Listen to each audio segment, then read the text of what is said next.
mbokk yi ñu ngi leen di nuyu fas leen dikk xibaaru météo yi tey ci àjjuma gi ñaar fukki fan ak ñaar ci weeru août muy nekk ci biir wax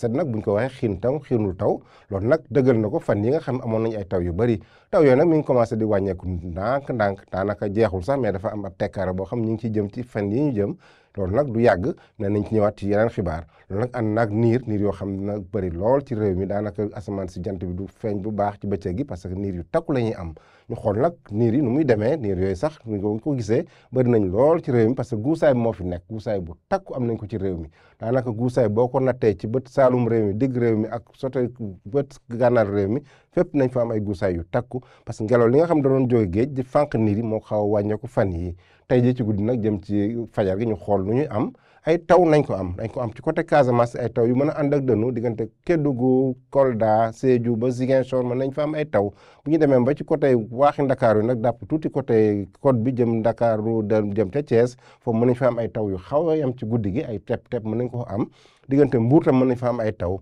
yooyu sax na xaw a wàññi tuuti tàngooru guddi gi parce que tàngooru guddi gi Ndakaaru ñaar fukki degré ñett rek la ñuy am bu ñu demee ba ci kaw nag nañu am ñaar fukki degré juróom ak asamaan su niis lañuy am ñaar fukki degré juróom benn diggante Podor ak Ndar diggante penk bi ak digg réew mi nag foofu tamit ay niir yu takku nañ ko am donte du ñu am ay taw yu xaw a yem rek parce que système bi nga xam amoon nañ ko ci ngoon gi moo xaw a wàlli tuuti dem ci géej gi maanaam géej gi nag dafa xaw a desandi tuuti ci côté Ndakaaru mais li ci des yëpp tekkaaral la ñuy am bu ñu demee ba ci bëccëg gi nag samedi gi ci bëccëg lu ñuy am dañu am ay taw yooyu nag nañ ko gën a am ci côté Casamance bët Saalum bi di ko xoolee diggante Kédougou Kolda diggante suuti ca Sédhiou ba Ziguinchor nañ fa xaar ay taw bu ñu demee ba ci kaw nag foofu asamaan si nag continuer di niis ba tey daanaka jant bi nay fenk par yenn saay mais niir yi mooy gën a am doole loolu nag ànd nag tàngooru bëccëg boo xam ne tey na wàññeeku Ndakaaru parce que fanweeri degré rek la ñuy am ay taw sax mënut a ñàkk ay taw yu xaw a yem mën nañ ko am ay wis mais du am doole noonu ci samedi bëccëgu samedi gi loolu nag na tax ba tey tàngoor bi gën a fës ci côté Ndakaaru ak beneen gox ci bëccëg gi Sénégal sax laay wax ñu ko am Podor ak Matam foofu na am fanweer degré ak juróom-ñett foofu du tàng bu baax mais nag mooy xaw a gën a tàng tuuti Ndakaaru digg réew mi nañ am fanweer degré juróom ba fanweer degré juróom benn la ñuy am ak niir yoo xam ne na takk lool ci digg réew mi ak bët gànnaaru réew mi donc mbokk yi loolu la woon mais nag nañ defaat tuuti comme par samedi ñu def ab taxaw seetlu di def situation taw yi nga xam am nañ ko dañ commencé nawet ba tey ji ñu taxaw ci ñaar fukki fan ak benn ci weeru août maanaam ñu dugg ci wax set taw yi nga xam ni day nu taw yi nga xam ci ay wàllu millimètre taw yooyu boo ko méngalee ak nawet bu diggu doom lan la ñuy am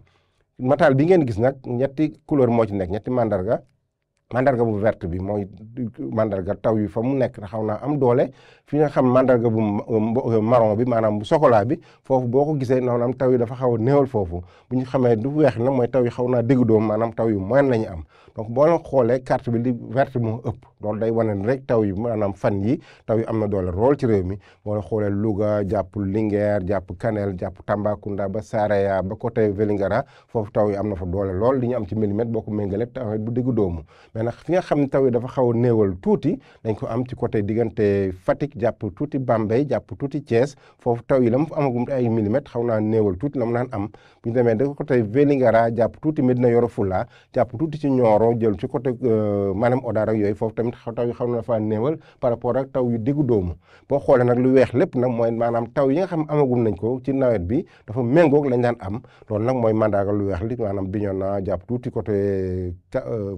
Sédhiou bu ñu demee ba côté Kolda Vélingara bu ñu diggee tuuti ci côté Linguère tamit ak côté tuuti ci côté Ndakaaru tamit foofu situation bu normal la ñu am côté Nioro donc loolu mooy situation bi nga xam def nañ ko bu ñu xoolee nawet bi ci ñaar fukki fan ak benn ci weeru août muy nekk maanaam wax set bi nga xam dugg nañ ci bu baax a baax donc mbokki loolu la ñu doon tey mais bu leen fàtte dem suñu plateforme pour ay information yi ñu gën a ràññeele ñu ngi leen di wax dëgg daje ba suba ak jàmm wasalaam